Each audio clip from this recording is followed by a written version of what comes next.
পড়তে চলেছি পর্যায় সারণী। সবথেকে মেইন চ্যাপ্টার যেটা ক্লাস 9 এ এর কিছু ধারণা ছিল। এটা ক্লাস 10 এটা তো অবশ্যই লাগবে। হচ্ছে ফাউন্ডেশন যাকে বলে। এটা ছাড়া পুরো কেমিস্ট্রি বা ফিজিক্যাল সায়েন্স দুটোই ভিত্তিহীন। হচ্ছে মেইন ফাউন্ডেশন। ওকে, সো আমরা এটাকে খুব সহজভাবে পড়ব। পর্যায় সারণী। পর্যায় সারণী কি? পর্যায় সারণী তার আগে আমাকে জানতে হবে কোন দিক থেকে কোন দিকে গেলে কি হয়।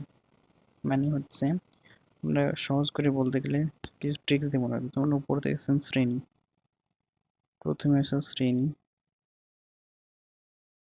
রাইট? শ্রেণী উপর থেকে নিচের দিকে আসলে এটাকে শ্রেণী, উপর থেকে নিচের দিকে আসাকে শ্রেণী বলা হয়। এই হচ্ছে তোমার যেগুলো তাহলে উপর থেকে নিচের দিকে আসা, তাই তো? উপর থেকে নিচের দিকে আসা, উপর থেকে নিচে দিকে বা নিচে আসা, নিচের দিকে আসা।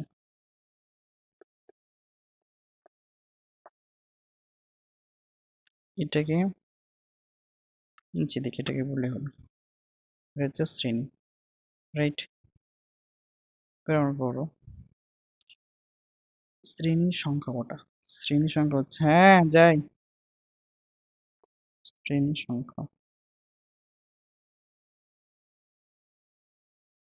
শ্রেণীর সংখ্যা হচ্ছে টোটাল 18টি বা 18টা।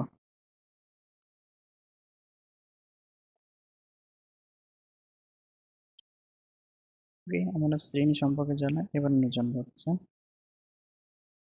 পর্যায়।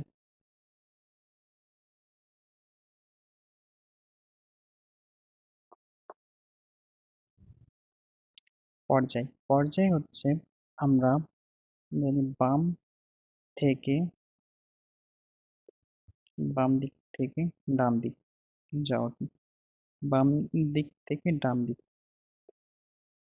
ওকে, মানে হচ্ছে এটা যে left, from left to right হচ্ছে পর্যায়।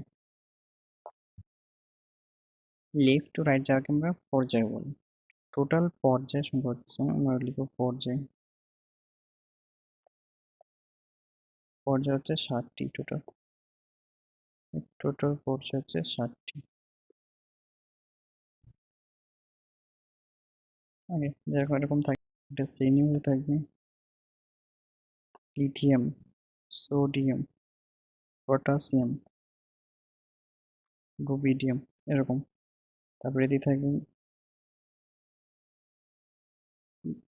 বেরিলিয়াম, ম্যাঙ্গানিজ,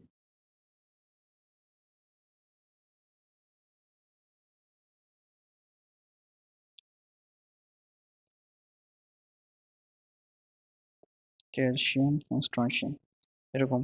তো এইখানটায় আমি বলতে গেলে যে এই যে উপর থেকে যে নিচের দিকে আছে, মানে top to bottom, top to bottom, এটা হচ্ছে শ্রেণী, রাইট? আর এই যে লেফট টু রাইট যাচ্ছে, লেফট টু রাইট, এটা হচ্ছে পর্যায়, এটা হচ্ছে পর্যায়, right? So top to bottom হচ্ছে শ্রেণী and left to right is পর্যায়। ওকে, সো এটা আমাদের জেনে রাখতে হবে, এটা হচ্ছে মোস্ট ইম্পর্টেন্ট। এগুলো ছাড়া, এটা ছাড়া আগে যাওয়াই যাবে না। ওকে, সো এটা তাহলে আমি ইউজ করে দিচ্ছি, মানে মুছে দিচ্ছি। এইবার আমরা বলবো পর্যায় সারণী।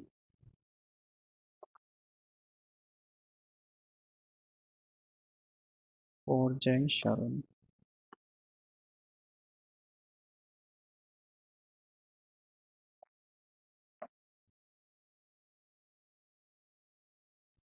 পর্যায় সারণীর মূলত 3টে ভাগ রয়েছে।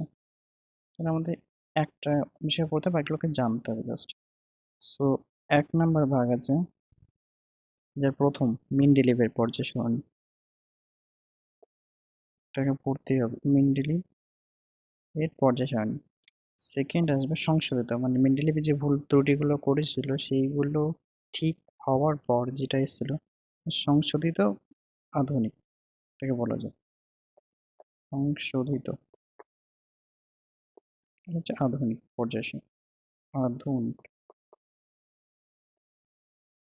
এইবার লাস্ট ওয়ান ইজ আধুনিক দীর্ঘ।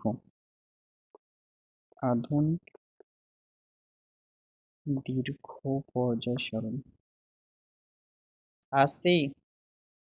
সো প্রথমে এসেছিল মেন্ডেলিভ, মানে মেন্ডেলিভ দিয়েছিল পর্যায় সারণী। এবার মেন্ডেলিভের কিছু ভুল ত্রুটি ছিল, সেটা সংশোধিত হয়ে এসেছিল আধুনিক। এইবার আধুনিকেও কিছু অনেকগুলো এলিমেন্টস যোগ করে আসলো লাস্টে একদম শেষে আধুনিক দীর্ঘ। যে দীর্ঘ চেন এতে অনেকগুলো এলিমেন্টস বা পদ মৌল অ্যাড হয়েছিল অনেক পরে। তো সেটার জন্য এটা হচ্ছে আধুনিক দীর্ঘ। ওকে, এইবার তাহলে আমরা যদি জিজ্ঞেস করি মিড লিভের ক্ষেত্রে যদি পর্যায় জিজ্ঞেস করতো, মিড লিভের জন্য পর্যায় কটা? পর্যায় আর মিড লিভের জন্য কটা? 7টা ছিল, 7টাই থাকবে। সংশোধিত আধুনিকের জন্য এখানেও 7টাই ছিল, আর আধুনিক দীর্ঘের জন্য এখানেই কিন্তু 7টাই ছিল। তাহলে আমরা দেখে আসলে যে পর্যায় সবগুলো তো সেম, তাহলে চেঞ্জটা কোথায় হয়েছিল?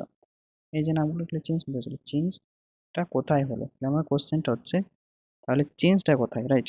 সো মাই কোশ্চেন ইজ তাহলে চেঞ্জটা কোথায়, মানে পরিবর্তনটা কোথায় হলো? হ্যাঁ, চেঞ্জটা কোথায় হলো? আমি বলবো চেঞ্জটা হয়েছে শ্রেণী সংখ্যাতে। শ্রেণী সংখ্যা। চেঞ্জটা হয়েছে শ্রেণী সংখ্যা। ওকে, আজ এই পর্যন্ত। আবার এরপর থেকে নেক্সট কন্টিনিউ করবো আমরা।